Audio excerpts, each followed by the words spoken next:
God. Good morning, everyone. Welcome to Rainmakers Roundup. I'm your host, Mark Iorio. You see this guy right next to me, Kurt Fulcher? I'm going to kill him. Oh, God. Vice President of, what are you Vice President of? Do you have a title like Vice President? That's just a title? I am the Princeton Financial Services. Retirement Services. Princeton Financial. Vice President of Retirement Services. Retirement Services. For Princeton Financial wait a Partners. minute. Hold on a second. What if I don't want to retire? What if I just want to have an account? Then I'll put my director hat on and I'll be the Director of Money Management for Mark Iorio. Oh, thanks, man. Just a service. Thanks. No, that's great. Vice President of Retirement Services for Princeton Financial Partners. Welcome to the show. Thank you, Mark. You're welcome. Sincerely appreciate it. Yeah, you're welcome. I'm always fascinated, Kurt, by the people who take kind of an interesting career path, right? You've had an interesting career path, financial services, right? Now, but tell us about like how you got to this point in your life. So, the minute somebody starts talking about financial services, I can already hear people switching to cat videos on YouTube, so we won't do that. Can I run the other way? Yeah, click. We won't be doing that. So I will share with you, though, on the business development side, what I went from for 20-year window of just transactional based, hey, you do this for me, I'll do that for you type of business growth. It just, that seems good, and people have success with it, sure, and some of that success is immediate, and some of that success, people do very well for a long period of time. Mm-hmm. Some people drive into a ditch after 20 years and say, what the heck am I doing? What am I doing? Yeah. So what through a lot of trial and error, the thing, and I think it's the reason why you asked me to be here, is the way that I have changed and migrated my entire world is service to others without expectations. Yep. So, what that looks like is, and I've had this story without getting too deep in the woods. It was a 2-year process of meeting 2, 3, 4 people every day, finding out what they need, and then getting that for them. Get what they need in terms of financial services or what they need just period? Period. So if I ran into somebody and their child couldn't hit a baseball, I found a hitting coach. Wow. I found a drill to help them hit. If there was somebody out there, typically a business development person that was just needed to have an introduction into a space. Mm-hmm. Here's 2 or 3 people. Right. And it's a process, right? And it's every single day finding somebody, matching people up, and helping them. Mm-hmm. And then you count on that. And then people say, oh, well, that service to others isn't, it's altruistic and you're kidding yourself and, it doesn't work. I'm telling you, karma is real. If you are out there, the more you put out into the world, the more you get back. Mm-hmm. And it becomes actually overwhelming the amount that you get back. Mm. The issue, though, is in the first 6 months, year and a half, 2 years, you got bills to pay. And that is the issue. So then it comes into faith. And you have to build that faith that I am doing the right thing. And you know what? You're going to be broke either way. So you might as well help somebody during the course of the day. Mm-hmm. Yeah. Wait, I love that. It takes an ongoing effort to do that. You have to change the way you feel inside. But you're also, you also have to make a living, right? You also have to, you have a family to support. You've got kids and a wife and, mortgage and everything else, right? Sure. So the fascination of financial services, Kurt, like stocks and bonds and investing, that's been something that you've been interested in as a business. The way you go about doing that and attracting, maybe clients or so is really different. It's unique. No one does.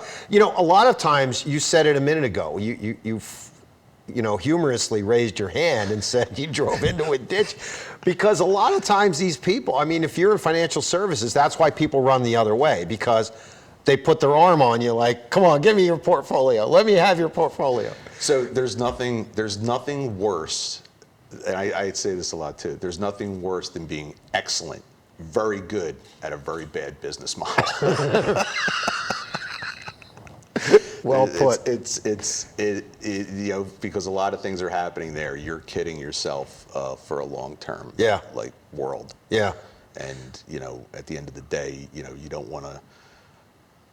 Everyone. The thing everybody says is, when you're on your deathbed, nobody ever says, "I wish I was," at the office. I wish I spent one more day at the office. At the office, right? Nobody says that. But, right. But when you're doing that transactional tit for tat type of business development, it's exactly what you just said. Right. It's everybody runs the other way. Yeah, and exactly. Then even as the advisor, you kid yourself into thinking that if I make only exponentially more calls, right. Then I'm hitting the mother load. Right, exactly. Right? And meanwhile, everyone's just kind of like, Hey, Kurt Fulcher's on the line. You're not home, right? Clipping my toenails now. Can't take Rearranging my sock drawer. I'll see you later. Yeah. What was the tipping point? What was the point in time in your life where you just decided, man, this is not the way it's going to work? So all the really, really good things that have happened in my life, I've backed into. There's honesty, baby. What happened was I had the epiphany at an event with a client. I had the epiphany that we were really, and my partner Brian Coons, we had the epiphany that we are really, really good at this other type of work. Mm-hmm. And people will pay for that work. Mm-hmm. And you know what? We need to focus on that. And that was the,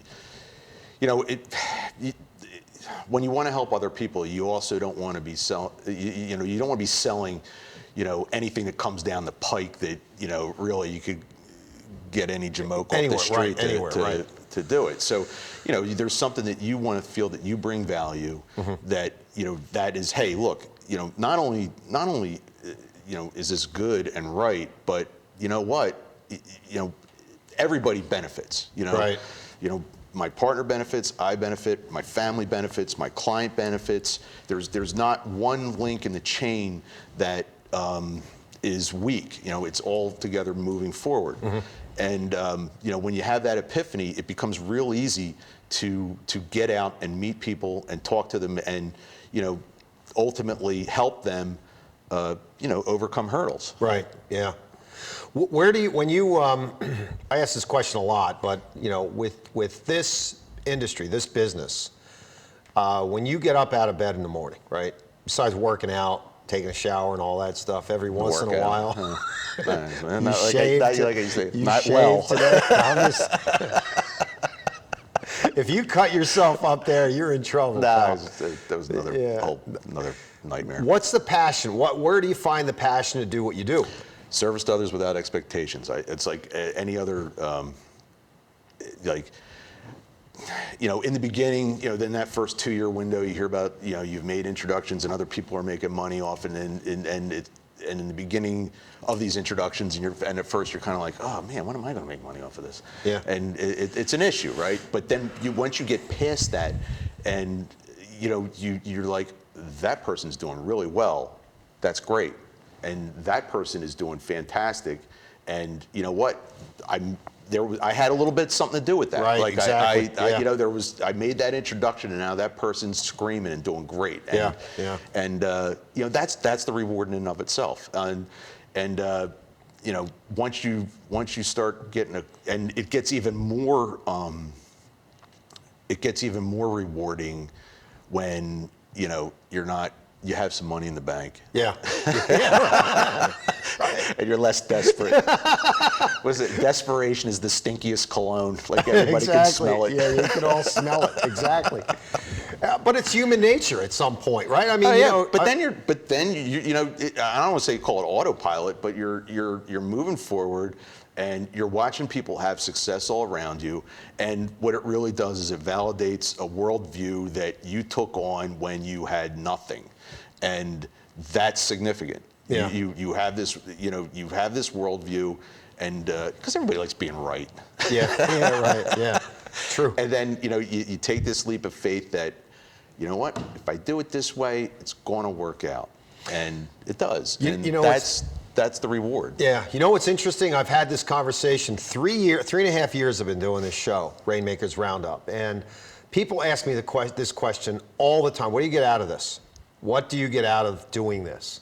And besides meeting some great people, in all seriousness, I feel like this is the greatest forum in the world for me to get people like you to talk about themselves and talk about their business, talk about their uniqueness, and in a competitive market. I have no expectation. I don't expect you to come back to me, Kurt, and say, I've got this great lead for you. For your business. Well, you don't even know what business I'm in. That's good. Keep going that way. So, it's a lot of times, people are, they're wondering what exactly is it that you're looking for? And, that's the best when you sit across from somebody and it happened to me yesterday. I sat across from a guy and I go, the reality of the situation is that it probably makes zero sense for you to refer me. Yeah, right. Because, conceivably, I don't think it would happen, but conceivably you could only get hurt. But you know what? We'll know each other. There's going to be somebody that I can introduce to you that you're going to be able to help them, and they're going to be able to help you. And then one day that's going to spin back on me. It might be 5 years from now. It might be next week. But whenever it happens, it'll be at a point in time when I actually need it to happen. Yeah. And it's a giant leap of faith. I keep saying it, but it works. Yeah. But in the beginning, I sat down with a lawyer one time, and he goes, Kurt, you just got to get those first 2 years, you just got to get the flywheel turned over. And in those first 2 years, you got your oil can out, and you're hitting the gym to get lift it over, and then you get one revolution, you're like, and it's like nothing. And then you're back out there again. You just got to get that flywheel turned over, and once it happens, it happens. Cool. We're going to have to take a quick break. When we come back, we're going to talk to Kurt more about what makes Princeton Financial Partners different. Why are you different from other financial services firms? Right after a message from our sponsor.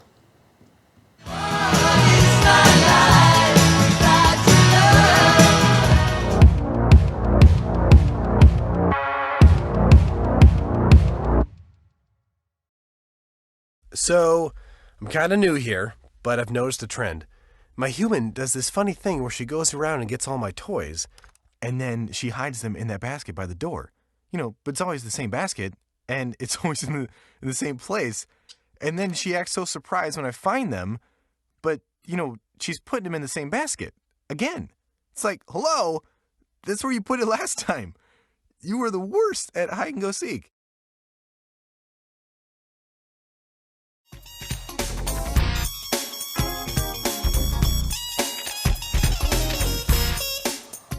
Welcome back to Rainmakers Roundup. I'm your host, Mark Iorio. I'm with Kurt Fulcher. You should be a comedian, man. You're a pretty funny guy. Did you know that? Well, Get out of the financial services business and do stand-up. Like a heap of everything just poured on top of you. You can curl up in a ball or you can make a joke about it. Yeah. So You decided to make a joke. basically, you become funny by the amount of junk on top of you, and you can use any euphemism you want for junk. Yeah, right. I got you. That's funny. It's true. That's funny. So, I try to ask this question because the theme of Rainmakers, Kurt, is really all about, you're in a competitive business. Yep. Very competitive business. I mean, you've got everywhere you turn, there's people that are managing money, finances, retirement, blah, blah, blah, And, but Princeton Financial Partners, you're different. You're really different. You have a different sort of approach. And I want to hear about that because I want the audience to see that you're not normal.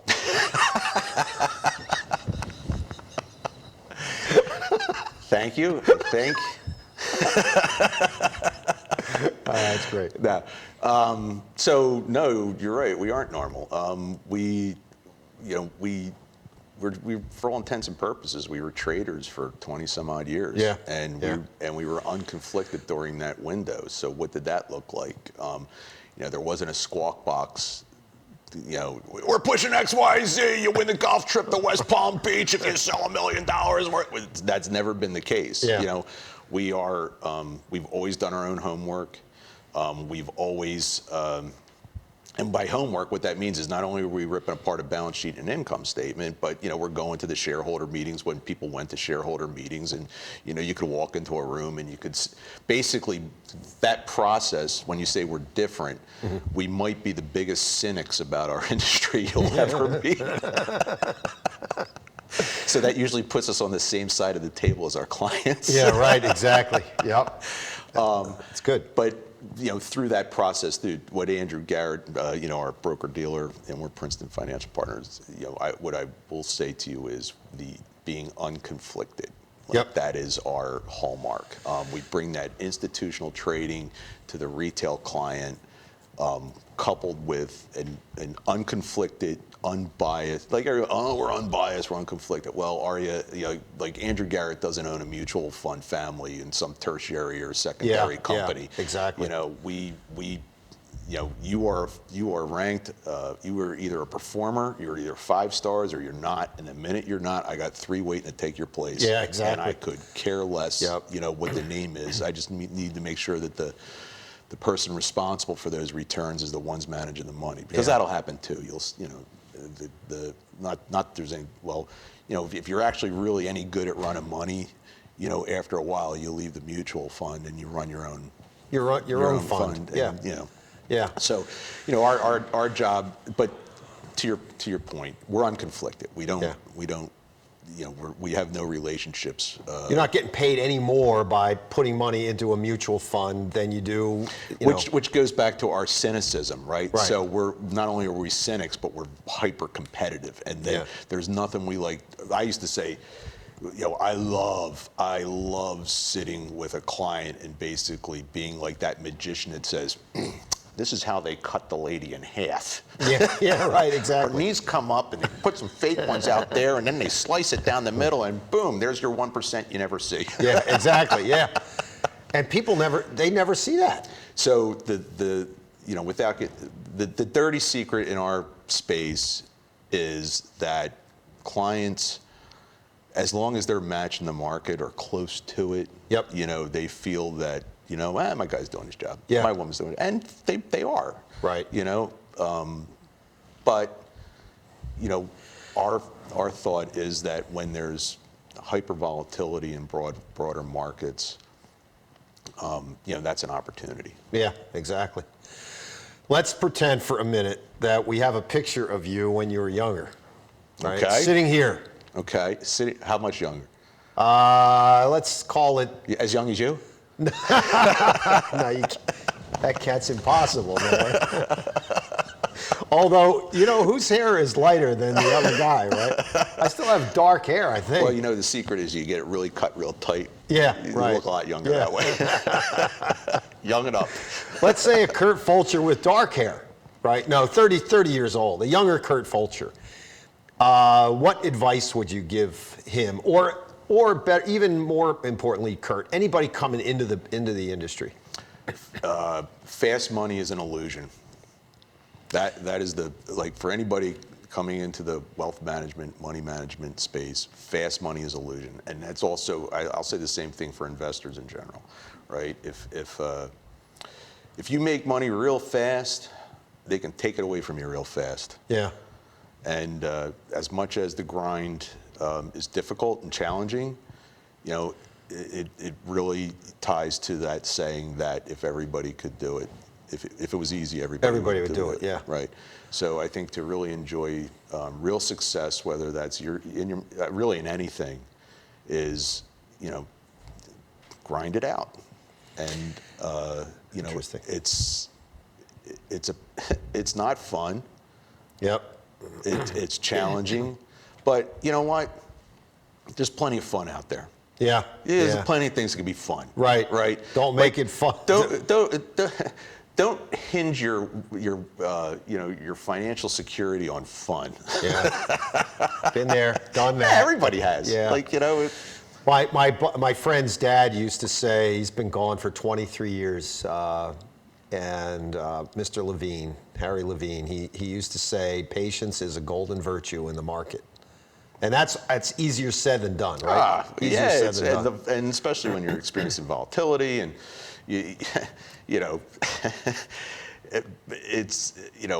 I've met folks that have enjoyed nothing but success in the market. Yeah. And you just sit back and you just say, this one's gonna hurt. Yeah, exactly. Yeah. This will leave a mark. I wish I knew you when I was 40 years old. Get lied. I wish I knew me when I was 40 years old.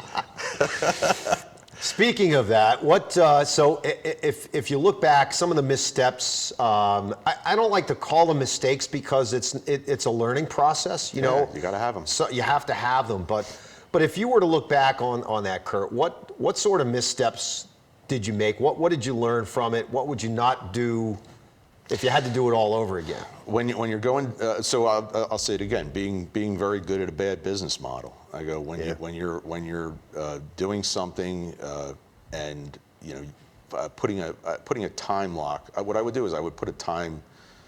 Like, look, I need to see something hit by this moment in time. Mm-hmm. If I don't have that happen, I'm just kidding myself. Right. And this is no longer a viable opportunity. And because the fear is, clearly the minute you stop, that's when the payoff would have hit. Right. Yeah. Yeah.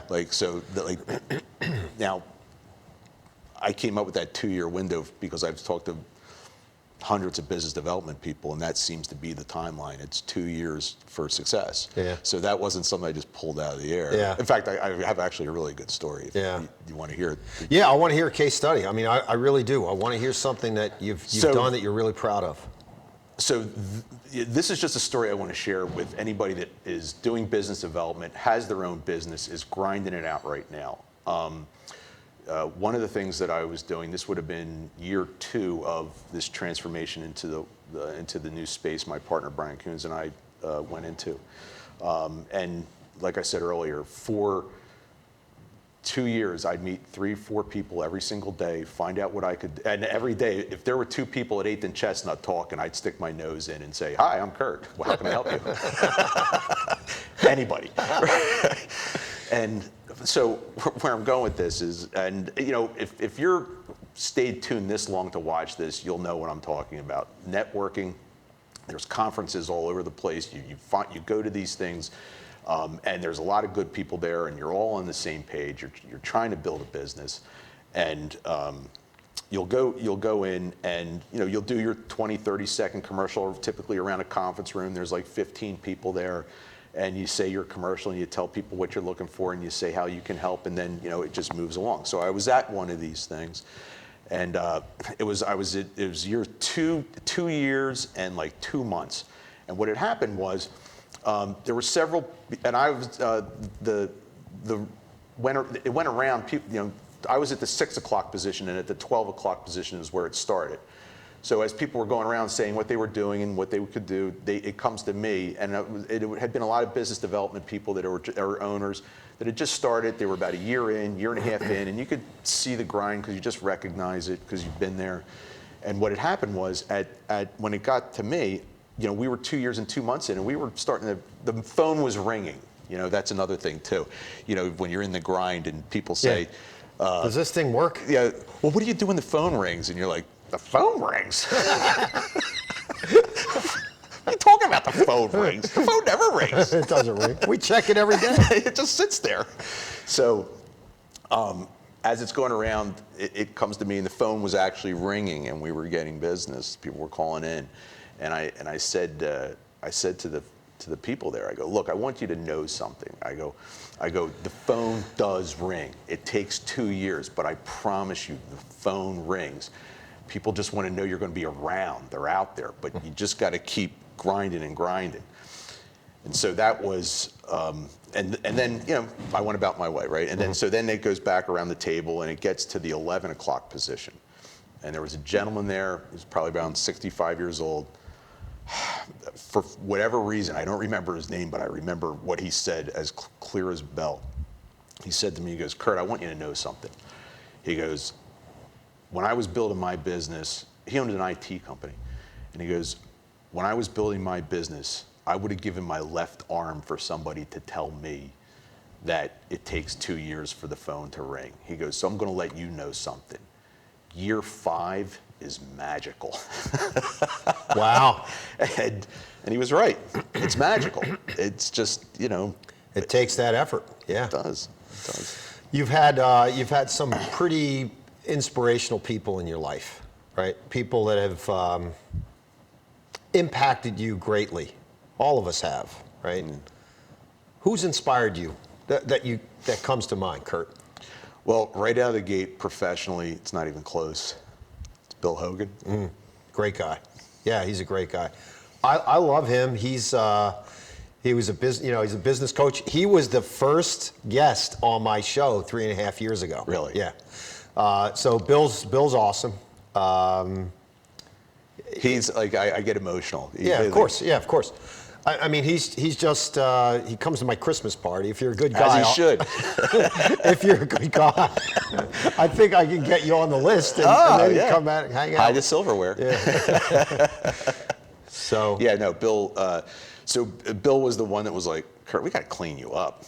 And then, he was the one that, he's like, you're still hitting the phone? Why aren't you networking, Kurt? Yeah. And he was the one, and everything he did, the constant support, the constant, him. Yeah, cool, awesome. All right, tell everybody how to get in touch with you. Right over here, buddy. So, that one. So, my name's Kurt Fulcher. I'm with Princeton Financial Partners.